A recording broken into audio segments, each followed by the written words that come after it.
Welcome back, everyone, to the Brian Crombie Radio Hour on Saga 960. That was, I thought, an interesting conversation with Sharina Hussein, who is an expert really on transit development, infrastructure planning, etc. And she had some definitive points of view that I think are worth echoing and underlining in regards to how transit-oriented development really is the potential solution for some of the challenges that we have in the Greater Toronto Area. And I'd like to talk about that a little bit as a closing tonight, if I could. As some of you may know, I have been very involved in transit for really the last 15, 20 years. I did a major study for transit when I worked for the Walt Disney Company and spent a bunch of time with consultants in both Florida and Southern California, really understanding the implications of transit and how it can be a catalyst to economic development and can be a restriction to economic development. I then in 2007 was invited by the former mayor of Mississauga, Hazel McCallion, to be a co-founder and co-chair of an organization called the Mississauga City Summit. And one of the task forces we had was how we're going to move into the future. And we spent a great deal of time talking about consulting experts on and developing strategy on how transit could be really transformational for Mississauga. And I went on a speaking series talking about transformational transit. I then joined a civic advocacy organization in Toronto called Transit Alliance. And a couple of years into that, I became the chair of the board of Transit Alliance. And so I've had a fair amount of involvement in the transit file, spent a bit of time with politicians, with planners, with developers, with transit planners, with transit consultants, and really, I think, got an appreciation for how critical transit is to the cities of today and even more so in the future, how different cities are planning their transit and how development along with transit-oriented development can really transform cities. And so I'd like to talk a little bit about that. Why? Because I think so far we've not been doing a great job at this in two different ways. We haven't developed transit nearly as much as we could and should. We went for a generation in the 80s, 90s, early 2000s, really, and not spending money on transit, and we finally are now spending money on transit. And the money that we spent on transit, we became one of the biggest, Metrolinx became one of the biggest parking lot owners in all of North America. And all those parking lots, often structured, big, huge hulking facilities, are free. And so we're trying to use it as a way to get people to go to the GO train stations. But rather than doing that, what we should have been doing, I think, is trying to get people to take transit all the way. And one of the ways to do that is to have more stops and more and feeder routes into the transit, and also building development closer to transit such that people can just walk to their transit.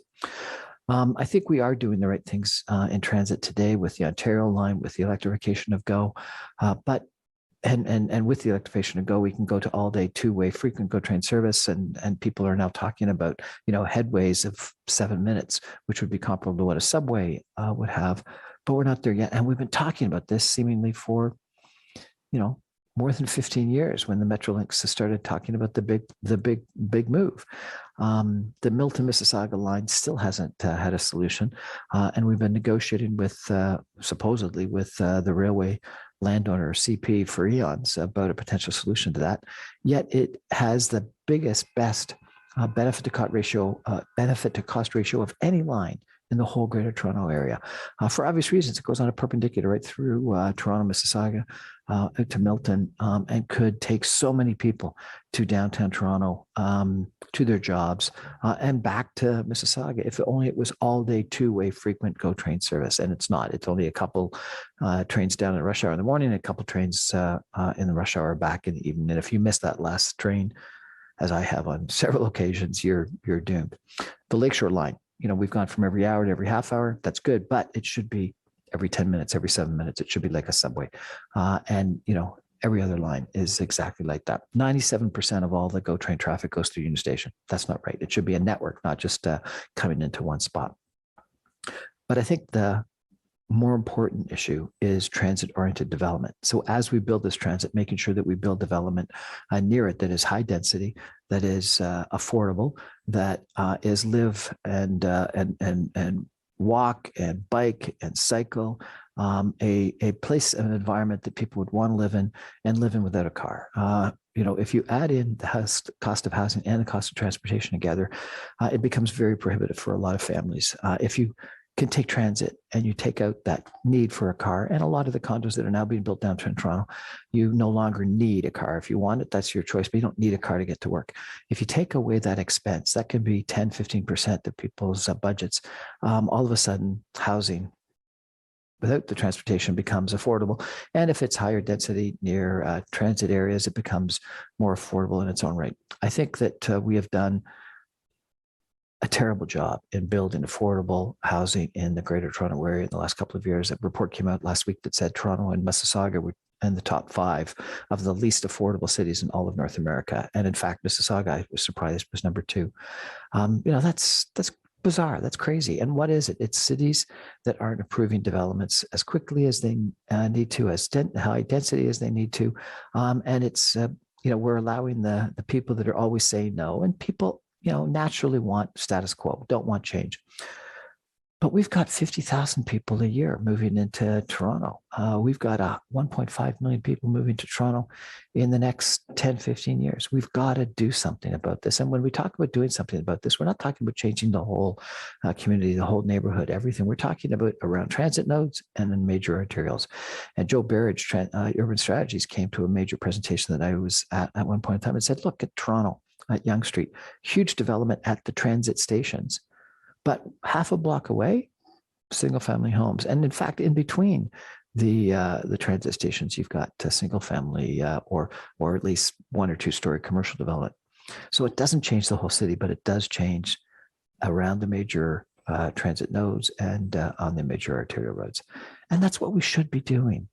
We should be building,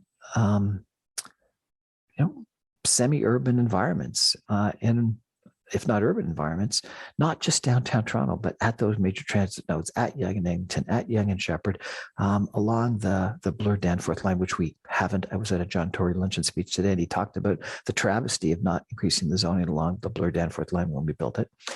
At the major GO train stops in Port Credit and Long Branch and Mimico and Clarkson, same thing, Dixie and Dundas, Cooksville, downtown Brampton, go on the list.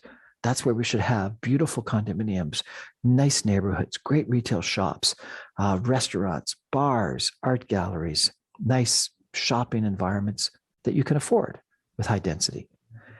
And too often, local councillors, local planning, give in to the NIMBYism, give in to the people that just say no, rather than fighting back and saying, this is what we need if we want our kids to be able to afford a house, an apartment, a condo, anywhere close to the local environment. And when you think about it, one of the challenges people have talked about for a long period of time about how in Manhattan, service workers, secretaries, those that lower end of the job spectrum, you can't afford to live anywhere close to the job. Is that what we want in Toronto? Where anyone below a certain income level can't afford to live in the city? That can't be what we want. And people in survey after survey actually like the shopping districts that spring up, if they're planned correctly, around these areas. And so we should be allowing them to build. And so I really want to have a couple of shows, and today was one. I'm going to have a couple in the next 2 weeks on transit and transit-oriented development. And I really want to appeal to all of you that we need to have some people that aren't NIMBYism, aren't just wanting to protect the status quo. There always will be those people. We need some people that say yes.